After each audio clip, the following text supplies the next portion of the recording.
Hey guys, welcome back to Grand Adventure. I'm your host Mark Guido, and we are heading for the Pacific Coast today. We managed to get a spot for one night on Whidbey Island, so we'll take the bridge across Deception Pass and head on out and check it out on this episode, so stay tuned.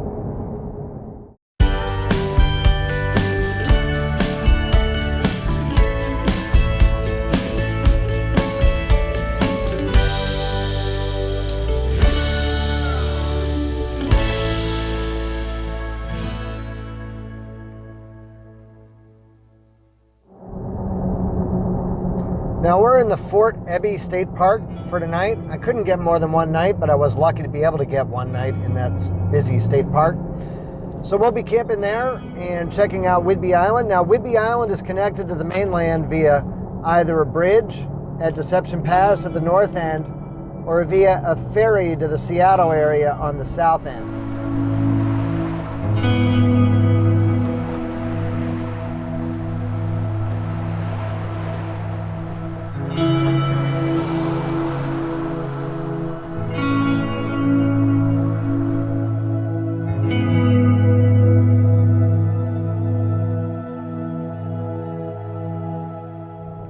It's a large island. The sound of fighter jets is kind of omnipresent as the Naval Air Station Whidbey Island is located just north of the main city on the island, which is Oak Harbor, and Fort Ebey State Campground is just south of Oak Harbor. 6-inch guns were installed at Fort Ebey beginning in 1942. to guard Admiralty Inlet to Puget Sound during World War II. The gun batteries adjacent to the campground are still open for visitors to explore atop the bluffs overlooking the inlet. Once the Allies gained the upper hand in the Pacific, and it became clear the Japanese ships would never seriously menace Puget Sound, the guns were only ever fired in training.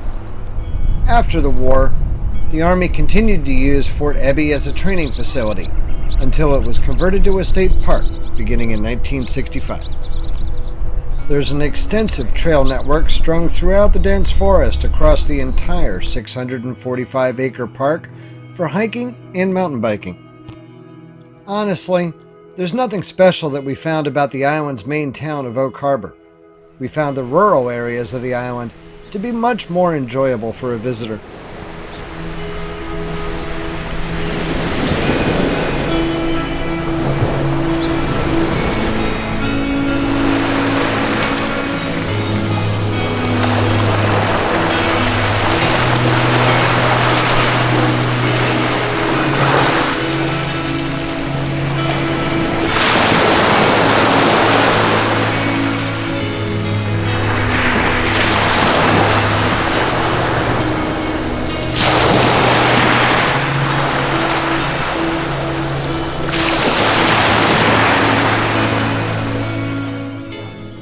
The closest thing to a tourist town that we found on Whidbey Island is the tiny hamlet of Coupeville, with a historic 1905 wharf and a short waterfront street with shops and cafes.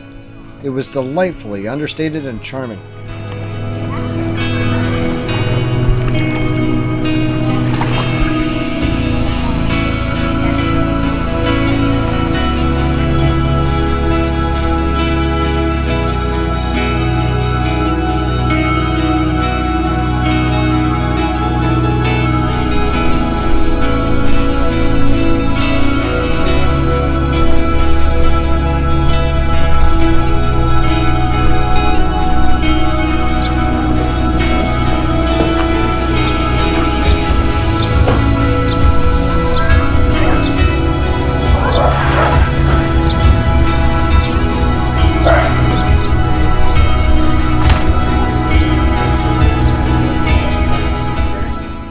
However, as a whole, the island wasn't nearly as tourist-oriented as we had expected. Whidbey Island is more like an extension of Washington's mainland, with day-to-day life taking place much as it would on the other side of Deception Pass. So that's going to do it for this episode of Grand Adventure. I am now headed for a few days in a town-operated RV park where I can get hookups for only $15 a night. I'm going to spend a few days not sightseeing, but getting caught up on video production for you guys. So make sure that if you're not yet one of our Grand Adventurers, hit that subscribe button so you come along on all of our Grand Adventures across the Western U.S. If you like this video, give it a thumbs up. We'd love to get your feedback and your comments in the comments section down below. And until next time, please remember, life is nothing but a grand adventure. We'll see you soon on the next stop.